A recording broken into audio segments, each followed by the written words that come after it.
Bien, ahí teníamos la historia del cuñado de Arturo Vidal, que termina, sabemos, con un hecho de violencia, una balacera que terminó con la vida de esta persona, pero veíamos ahí una larga historia, ¿no?, de antecedentes delictuales, y también un tema que llama muchísimo la atención es la violencia que existe con la hermana de Arturo Vidal. Exactamente. Varios episodios que marcaron esa relación, pero que no hicieron que ella se alejara de este hombre, y ahí la pregunta que queda es ¿qué pasa con una persona que está en con este entorno, ¿no?, en este contexto? Estamos con Mauricio Valdivia. Mauricio, ¿qué pasa con alguien que está inserto en un contexto de violencia de manera permanente?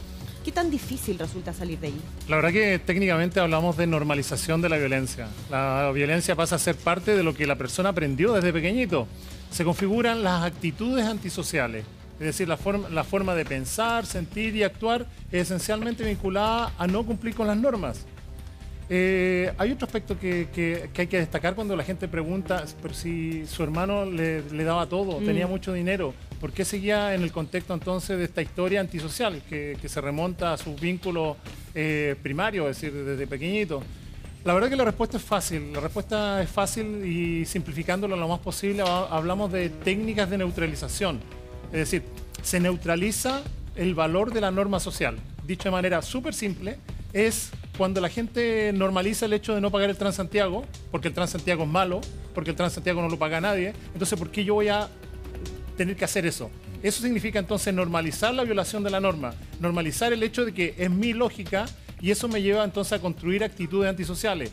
Desgraciadamente viene el segundo aspecto. Cuando he construido actitudes antisociales me voy a relacionar con un entorno antisocial. Mauricio, pero que lo que pasa es que acá está la historia de Arturo Vidal, ¿ya? Que es un crack a nivel mundial. Y como tú muy bien lo dices, tiene la posibilidad de darle todo a Ámbar y en este caso a su pareja. ¿Cómo no es posible cambiar el switch y salir de ese círculo de la delincuencia? ¿Cómo no lo logran? Técnicamente, de hecho, en el ámbito de la intervención y para evitar la reincidencia, uno de los factores más relevantes es detectar si el supuesto delincuente tiene o no presenta actitudes antisociales.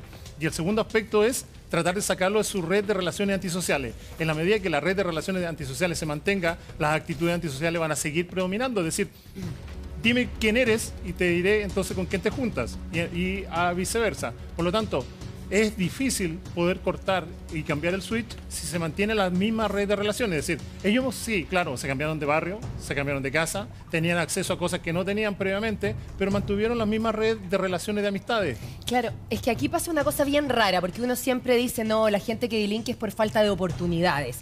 Aquí, en el fondo, Ámbar tenía las oportunidades de una situación muy distinta de su hermano, porque son hermanos de papá y mamá. Y en el caso del pololo Ignacio Neira también, porque a mí me llama la atención, hoy día en The Clinic sale un historial de la vida de Ignacio Neira, y él estudió en la UNIAC, estudió teatro, comunicación audiovisual.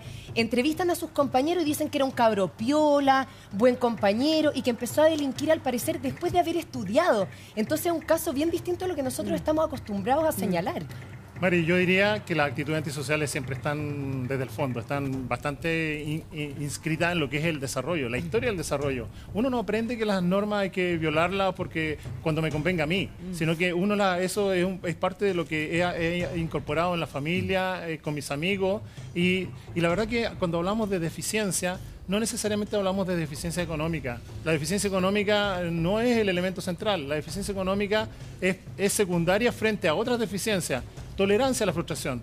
La capacidad de postergar necesidades de gratificación inmediata en función de un esfuerzo y un sacrificio actual. Perdona, esas son deficiencias. Mauricio, ¿podemos hablar de una relación tóxica entre los dos, justamente, de va y viene constante? Por supuesto, y no solamente de ellos dos, sino que de su entorno. Eso es lo que caracteriza esto.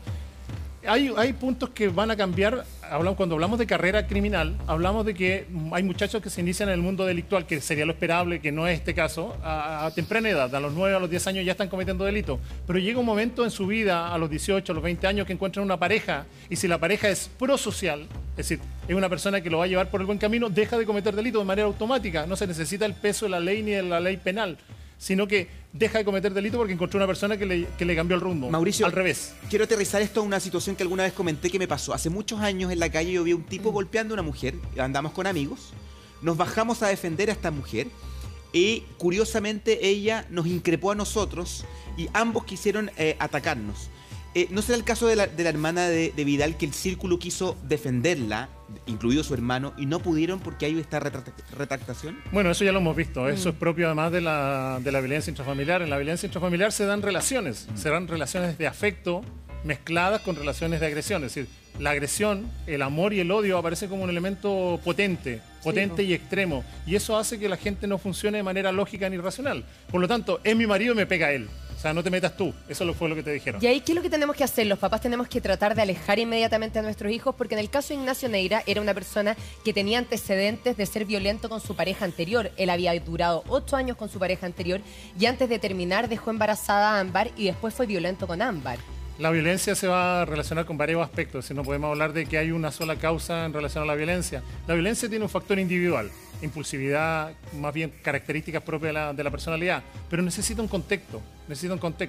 Y en ese contexto aparece esto que hablamos, la relación de pareja. Nosotros le denominamos el otro complementario, es decir, ¿dónde se ejerce la violencia? La violencia se puede ejercer entonces sobre la pareja o se puede ejercer en el ámbito más bien público, a través de la acción delictual. Claro. En este caso vemos como las dos cosas.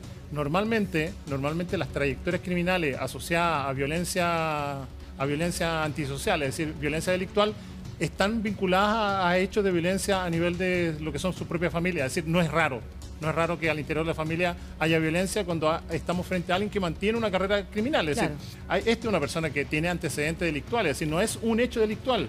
Y eso lleva a vincularlo entonces que es su mundo. Ha sido su mundo de historia de relación a través de la historia. Claro, y están estos dos elementos que tú mencionas, ¿no? El tema de la violencia entre la pareja y la violencia que tiene que ver con hechos delictuales. Y en ese sentido, te hago una pregunta, Mauricio, porque ¿cuánto pesa el entorno? ¿Cuándo te puede determinar esas malas juntas, los vecinos, los amigos, entre comillas, que pueden terminar siendo lo peor en la vida de una persona?